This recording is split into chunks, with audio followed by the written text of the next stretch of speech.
Então, falando então sobre Milan Kundera, sobre esse romance aqui. Essa passagem aqui. Primeira coisa, eu pesquisei sobre o mito do eterno retorno. Primeira coisa é que os nietzschianos não aceitam o termo mito. Seria uma explicação filosófica. Primeiro que há muita controvérsia sobre esse tema, não consigo fechar aqui isso não. Em primeiro lugar é que a gente deve sempre pensar que Nietzsche não é um filósofo moderno. Com os olhos da modernidade, segundo a Scarlett Martin, a gente não entende ele. Eu suponho, a gente pode supor, por exemplo, o professor Clóvis não concordou, eu vi aqui um vídeo, mas que o Nietzsche falando no eterno retorno, que é contrapor com a dialética, que ela é linear, né? Pensa numa evolução de eras, e ele está falando ali no templo cíclico da natureza.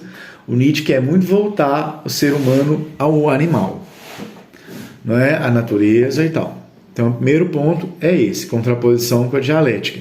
Eu acho que tem sentido, porque ali é muito, dentro do contexto desse romance, são histórias de amor, mas tem um pano de fundo, o fim da experiência socialista, a decomposição da experiência socialista da Tchecoslováquia. Então eu acho assim, a Luciene, minha amiga, me pediu para relacionar isso aí com a memória.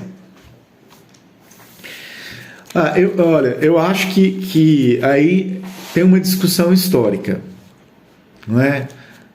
Para o Nietzsche não é tudo que a gente deve lembrar, não, para a gente prosseguir na vida. A história não tem essa utilidade quanto tem no sistema filosófico do Hegel, não.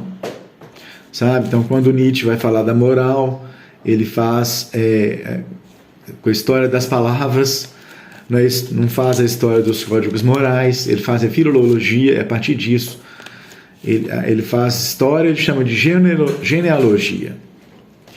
Então, ele não faz a história da moral. Porque ele é contra essa importância que o Hegel dá, que o mega sucesso que o Hegel deu para a história e você colocar no contexto histórico para você entender as coisas. Ele se opõe a isso. Então, primeiro eu acho assim, o Kundera está colocando Nietzsche como anti-Marx, no contexto que ele está ali de protesto contra o regime socialista da Tchecoslováquia, que atolou num monte de problemas. Depois do 20º Congresso em 56, ressurgiu o trotskismo, ressurgiram críticas à direita, dentro dos próprios comunistas e tal, querendo virar social-democratas. Por aí que vai essa narrativa histórica em outros livros dele, pelo que eu vi. Aí, em primeiro lugar, tem duas explicações possíveis, então, de que é o templo cíclico da natureza, a que se refere o eterno retorno, e tem, aí sim,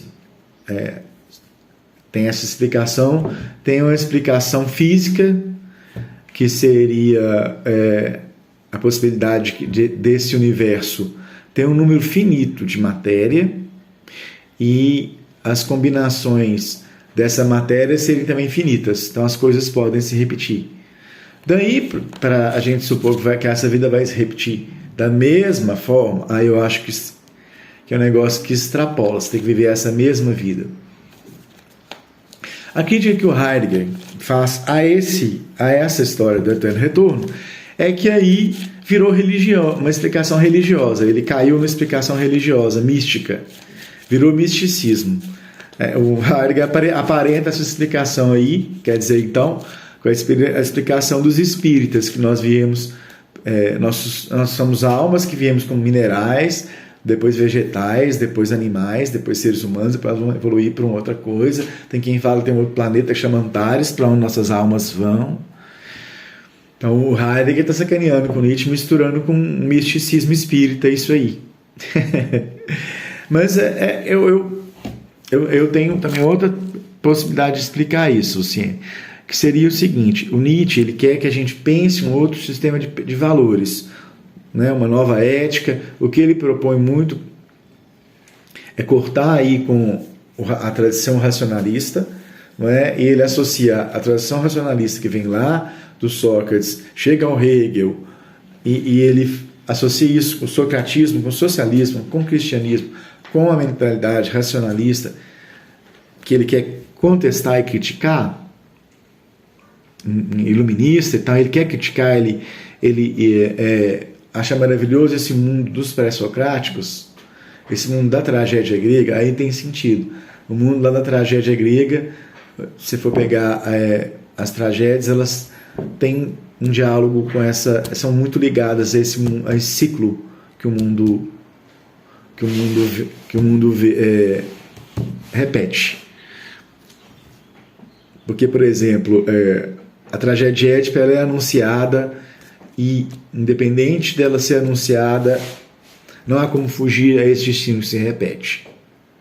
Eu acho que aí o Kundera gostou do que tem de poético nessa de trágico aí. No filme parece que não estava mais bem claro que a personagem Juliette Binoche, de Tchecoslováquia, passa a pobreza lá na Suíça e volta e fala que ela está numa situação sem saída. Né? A desilusão amorosa, assim, a desilusão histórica, ela acaba voltando para esse país, né, em que a sua experiência socialista está se decompondo. Aí eu acho que tem uns norteamentos para você ver e tal. Eu tive um debate sobre essa passagem especificamente com o professor Alberto Quelevra. Então, a posição do Alberto é diferente da minha. Ele acredita que ali, que nessa repetição, né, o niilismo também vai se repetir. Aí nesse ponto eu divergi. Ele acha que é inevitável nessa repetição infinita aí do eterno retorno, o niilismo também se repetir. Eu já achei que talvez essa imagem do eterno retorno fosse a ilustração do novo sistema valorativo do Nietzsche, não fosse algo literal. Ele, para evitar esse sentimento de vazio e tudo da vida, que vai ficar quando você fala que não existe a vida eterna, ele repõe para você, para valorizar a vida, essa imagem aí. Porque aí você tem que viver cada momento dessa vida agora como se ele fosse repetir eternamente. Mas é só para valorizar essa vida aqui agora. Não é literal que vai acontecer, não. É só um argumento ilustrativo para melhor valorizar essa vida, para tampar esse vazio que vai ficar quando você vai falar que não existe vida eterna. Tá legal? Então, bom dia.